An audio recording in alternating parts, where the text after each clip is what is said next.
Shouts to our brethren across the pond. Yo, Shoryu Sengan, great job on his first time in the league. Yeah, I was very happy to see him part of SFL EU. Hell yeah, Did a tremendous job.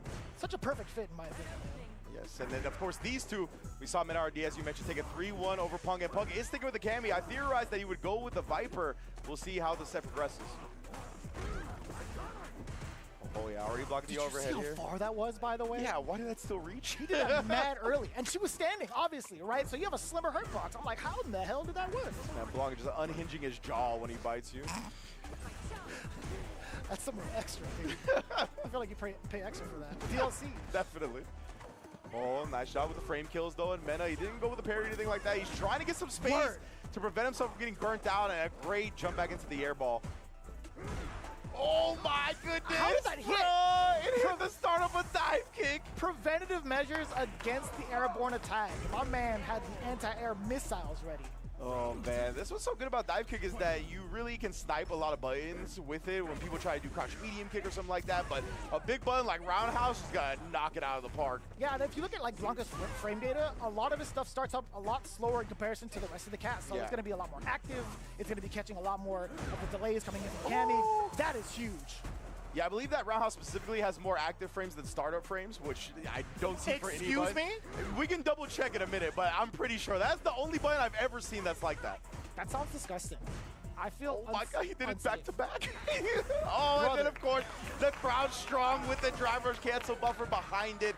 That crouch strong has been toned down. It is still so good. Yeah, man. This thing has got mad activity around the nails. There's bacteria under there, dude. Yeah. Yo, 7-frame startup. 9 active frames. It is, right? Yeah, see, yeah. Like, what do you mean? I thought it would... No, son. Legit, something's got to change.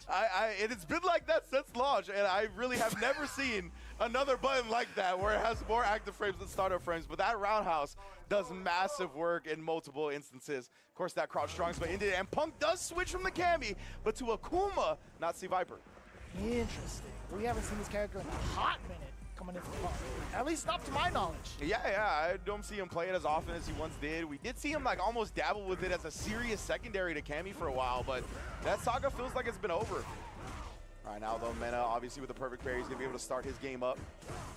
And there is some data in regards to this matchup as well. I mean, MENARD and NL, that was one hell of a banger in the first half, and NL managed to take it. So we'll see if there's something from Punk where he thinks this is going to be much more manageable in comparison to the Cammy, and it's looking that way right now.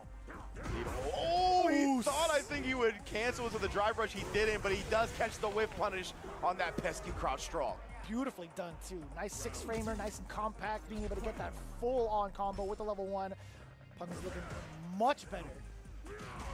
Yeah, I think honestly, like the dive kick is just like honestly sometimes a hindrance against Blanka. So I just like him going with the Akuma, get himself out of that mindset. Oof. Oh, but that time, beautiful spacing for Mena. Just outside of that range. Being able to get that punish against that throw, I want to say. Yeah, it looked like Mena was trying to walk back after whiffing the throw. He's got clipped. Now we got the lightning beast. Yeah, I was gonna say Punk was gonna get burnt out one way or another, so he drive reversals. Pretty huge from MENARD. Going to be able to get a lot of mileage out of this on top of the damage. Not willing to spend the level 1. Totally understandable. Punk holding on to the rest of his bar. You can really feel that lightning beast chip on Akuma's life bar. Like, it really felt like those chips were taking chunks that, you know, usually you can weather the storm on higher health characters. Was that a delay on the standing medium punch? It was a counter hit against MENARD. A little hezzy from Punk coming out. Sniping the legs. Jump back medium into the air ball. The tech. Punk stuck in this corner. Drive rushes on in. Immediate air ball rebuttal as soon as that light was blocked. Yeah, Punk, he wanted the back throw, right? He wanted to put MENARD there. It's a great counter using the air ball. Oh, buffer? Yeah, off the light kick right there. It's the adamant flame. No drive here necessary as well, so it's going to get him in a prime spot to close out this round. That's in a, oh, I thought that was going to recover in time. Yeah, I wasn't sure, honestly. Bomb. Drive reversals out. That's huge. It's done. Yeah, there's no meter on the side of Punk now. That last spin was a big gambit, but you need to immediately escape the corner after, and Mena did not let him do it. Goes up 2-0 now. Kamba feeling it. I like how he's like way in the back rather than on the bench. He's like, I need to make sure there's some sort of space between us, like from an audio level. Oh man, the DI coming through as well to call out the fireball. As we see Punk log into this Akuma, does wake up with the button successfully. Again, that's the second time he's called out the back throw. MENARD really adamant about getting some of these air balls into the space that Punk's trying to get these grabs on. Indeed. Right now he's trying to catch MENARD flinching, but he's been so disciplined. I can't believe that trade. That was so far. Wild. Oh, and he has the level 1 lead. The damage on Akuma's life bar. He had no hope of surviving. MENARD is on set point. We're really starting to feel the effects against Akuma, all right? The 9,000 health is getting shaved down little by little, but as much damage as he can take, he can also deal it now. MENARD fights his way out of the corner and the back throw in favor of MENARD, but the fireball's gonna be ringing out a little bit from the side of Punk. You get the counter hit. That was a sweep, and it still managed to catch. Oh, speaking of sweeps. Going straight under that fireball. Now Men's gonna have the corner advantage. Great blocking the overhead. Again on that Akuma life. We don't know if he would have lived, honestly.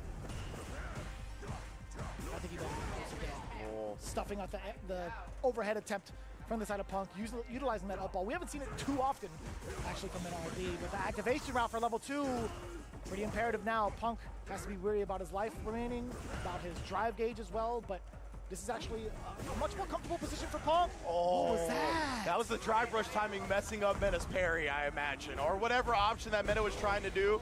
Punk, that drive rush screen freeze after the fireball, I feel like definitely messed his input up. Yeah, I would imagine like you have that macro somewhere so that you're going to get the parry regardless, but it did say counter hit after all, so a normal was what came out from MENARD's side. Yeah, unfortunate. That was expertly timed from Punk right there to really use that screen freeze manipulation. Added a frame, punch range afterwards. Oh yeah, I was gonna say minus from that distance, not quite punishable. Damn, son. Roundhouse. You got the confirm off. It's kind of nasty. Better DP it. No, he tried to go air to air instead.